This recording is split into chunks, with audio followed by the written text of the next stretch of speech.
साहेब, हा माझा मराठी माणूस आहे. साहेब, मी पुन्हा एकदा सांगतो, हा माझा मराठी माणूस आहे. जर माझ्या मराठी माणसाचं रक्षण जर माझा हा शिवसैनिक करत असेल, जर माझ्या या मराठी माणसाचं रक्षण जर माझ्या मराठी माणसाचं रक्षण जर माझा सैनिक करत असेल, तर मला सार्थ अभिमान आहे. ठाण्यामध्ये कोणत्याही मराठी माणसावर आतापर्यंत मी संकट येऊ दिले नाही. मग तो हिंदू असो की मुस्लिम असो, याचा दंगा मी ठाण्यामध्ये बिलकुल होऊ दिला नाही. मग तो तुम्हाला राबोडीची घटना आठवा की आणखी कोणती घटना असा, जोपर्यंत हा धर्मवीर जिवंत आहे तो मी माझ्या ठाण्यामध्ये असं चालू देणार नाही. पुन्हा एकदा सांगतो, हे जे माझे कार्यकर्ते आहेत, कोणी चोर उचक्के मवाली नाही.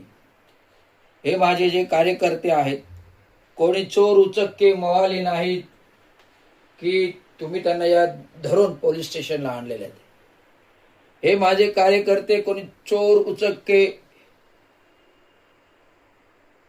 गुंड नाही जे तुम्ही त्यांना धरून पोलीस स्टेशनला आणले.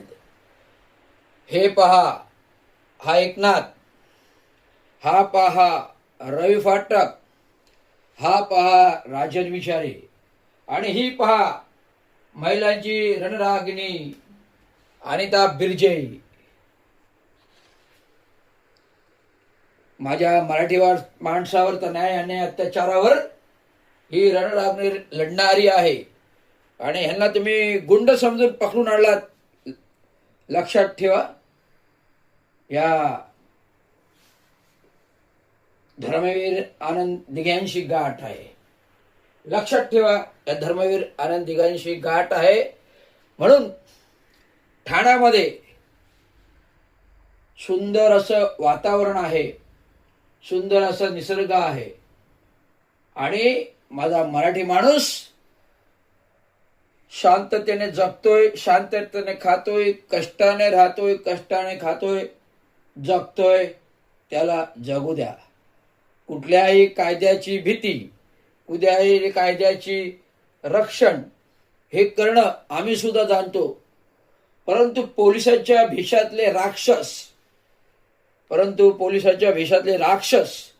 पोलिसांच्या भेषातले राक्षक जनतेवर अन्याय अत्याचार करत असतील आणि तर त्या बघ्याची भूमिका घेत असेल, तो धर्मवीरांना पुन्हा जिवंत होऊन जागृत व्हावं लागेल. धर्मवीरांना पुन्हा जिवंत होऊन जागृत व्हावं लागेल.